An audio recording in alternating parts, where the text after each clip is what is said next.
আমরা আমরা এখানে কথা বলেছি কয়েকটি বিষয়।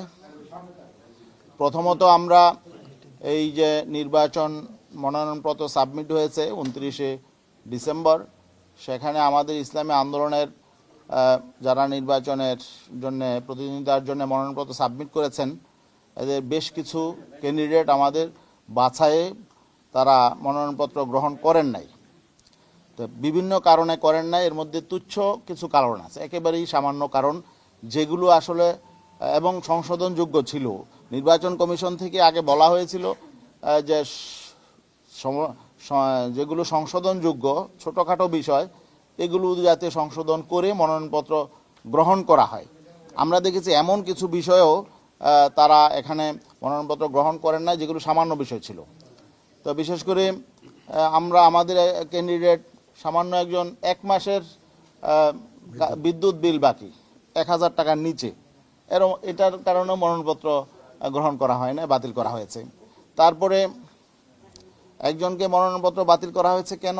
যে নিয়ম হলো ব্যাংকে নতুন অ্যাকাউন্ট খুলবে, উনি অ্যাকাউন্ট খুলেছে এবং অ্যাকাউন্টের স্টেটমেন্টও দিয়েছে, ওনার মনোনয়নপত্র বাতিল করা হলো, ওপেনিং ডেটটা উনি কেন এখানে লেখেন নাই। এটা আসলে কোনো জিজ্ঞেস করারও বিষয় না। তারপরও এই জাতীয় বিষয়ে মনোনয়নপত্র বাতিল করা হয়েছে। মনোনয়নপত্র অনেক জায়গায় স্বাক্ষর করতে হয়, 7-8 জায়গায় স্বাক্ষর করতে হয়, 1-2 জায়গায় ভুলে হয়তো স্বাক্ষর হয় না, এই জন্য বাতিল করা হয়েছে। কিছু ক্লারিক্যাল মিস্টেকের কারণেও বাতিল করা হয়েছে। আমাদের কথা হলো, যদি যৌক্তিক কোনো কারণ থাকে, যেমন ঋণ খেলাফি যদি থাকে, অথবা কোনো মামলা থাকে যে তথ্য গোপন করা হয়েছে যদি এমন থাকে, অথবা সম্পদের তথ্য যদি গোপন থাকে, এই জাতীয় যদি কোনো বিষয় থাকে, এটা যৌক্তিকতা আছে। কিন্তু যে সমস্ত বিষয় সমাধানযোগ্য, যে এই ক্লারিক্যাল মিস্টেক, এগুলো সংশোধনযোগ্য। অতীতেও দেখেছি এগুলো সংশোধন হয়ে যেত, কিন্তু এবার এগুলো বাতিল করা হয়েছে এবং এক্ষেত্রে বৈষম্যও করা হয়েছে। কোনো কোনো ক্যান্ডিডেটের ক্ষেত্রে ছাড় দেওয়া হয়েছে, আবার দেখা গেল আমাদের ক্যান্ডিডেটের ক্ষেত্রে ছাড় দেওয়া হয় নাই।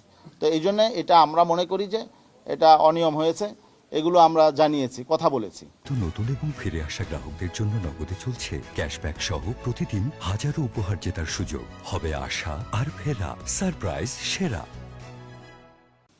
এখানে প্রায় 1/3 ক্যান্ডিডেট, আপনার পত্রপত্রিকা মিডিয়ায় আপনারাই তো লিখেছেন, প্রায় 28% উপরে ক্যান্ডিডেটের মনোনয়নপত্র বাতিল করা হয়েছে।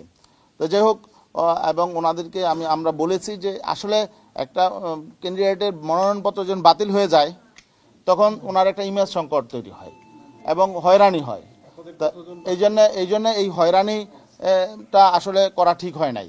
দেখা যাবে অনেকেই হয়তো মনোনয়নপত্র ফিরে পাবে, তাই না? কিন্তু এই যে হয়রানিটা হলো মাঝখানে 2-3টা দিন, এই যে ইমেজ সংকট, এটা বরং মানুষের মধ্যে ব্যাড ইম্প্যাক্ট পড়ে এবং ভোটারদের মধ্যে, এটা কাঙ্ক্ষিত ছিল না। এই বিষয়ে আমরা কথা বলেছি। আর আমরা কথা বলেছি যে এই যে অস্ত্র উদ্ধারের বিষয় নিয়ে কথা বলেছি। এখনো পর্যন্ত যে অস্ত্রগুলো লুট হয়েছে, সেই অস্ত্রগুলো এখনো পর্যন্ত সম্পূর্ণ উদ্ধার হয় নাই। তো ওনারা আমাদেরকে বলেছে 70%-এর মতো উদ্ধার হয়েছে, কিন্তু আরও বেশ কিছু অস্ত্র আছে এবং অবৈধ অস্ত্র প্রত্যেক নির্বাচনের আগেই উদ্ধার করা হয়। এবার গতিটা আমরা মনে করছি যে কিছুটা কম। এ নিয়ে কথা বলেছি। লেভেল প্লেইং ফিল্ডের ব্যাপারে কথা বলেছি। আমরা বলেছি যে কোনো কোনো রাজনৈতিক দল প্রায়োরিটি পাচ্ছে বিভিন্ন ক্ষেত্রে, এবং অনেক 2-1টি রাজনৈতিক দলের প্রধান তারা ভিভিআইপি প্রটোকল পাচ্ছে। এটা জনমনে নিয়ে বিভিন্ন রকম প্রশ্ন আছে এবং এটা লেভেল প্লেইং ফিল্ডের জন্য অন্তরায়। এগুলো নিয়েও আমরা কথা বলেছি।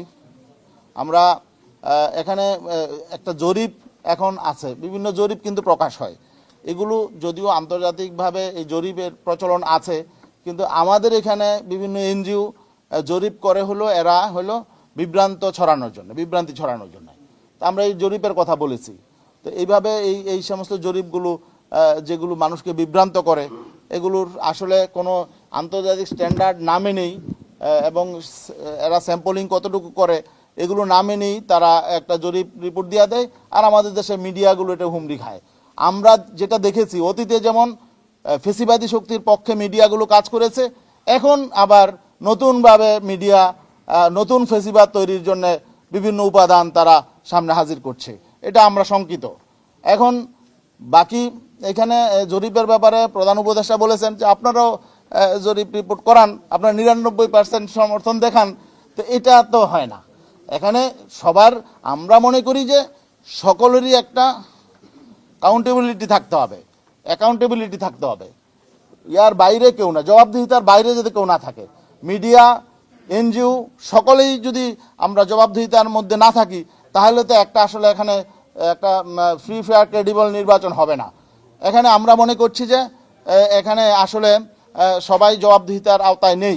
এই জন্য নির্বাচন কমিশনের দায়িত্ব হলো, হ্যাঁ অবশ্যই এখানে ফ্রিডম অফ প্রেস থাকবে, সব কিছুই থাকবে, কিন্তু তারপরেও জবাবদিহিতা থাকা দরকার। জবাবদিহিতা ছাড়া যদি এইভাবে বিভ্রান্তি ছড়ানোর জন্য মিডিয়াগুলো কাজ করে, তাহলে তো আমাদের এখানে নির্বাচন অংশ নেওয়াটা একটা বাহুল্য হয়ে যাবে। তো এগুলো নিয়ে আমরা কথা বলেছি এবং আমরা বলেছি যে এখানে মরহুমা ম্যাডাম খালেদা জিয়া ইন্তেকাল করেছেন, এই জন্য আমরাও শোকাহত, কিন্তু এটা নিয়ে আজকে বাড়াবাড়ি হচ্ছে। এটাকে ইস্যু করে সারা দেশে বিভিন্ন শিক্ষা প্রতিষ্ঠান, ইভেন কি সরকারি বিভিন্ন প্রতিষ্ঠানেও যে হ্যাঁ জাতীয় শোক দিবস ঘোষণা হয়েছে 3 দিন, এখন এটা নিয়ে যদি মাসের পর মাস শোক পালন করা হয়, এখন নির্বাচনের এই সময়ে, এটাও তো একটা আমি মনে করি যে বাড়াবাড়ি। এই বাড়াবাড়িটাও আমাদের কাছে মনে হচ্ছে যে আমরাও শ্রদ্ধা জানাই ওনাকে, আমরাও শোক জানিয়েছি, অবশ্যই তিনি দেশের জন্য তার অবদান আছে, সবই ঠিক আছে, কিন্তু এটা নিয়ে যাতে কোনো রাজনৈতিক দল বাড়াবাড়ি করতে না পারে।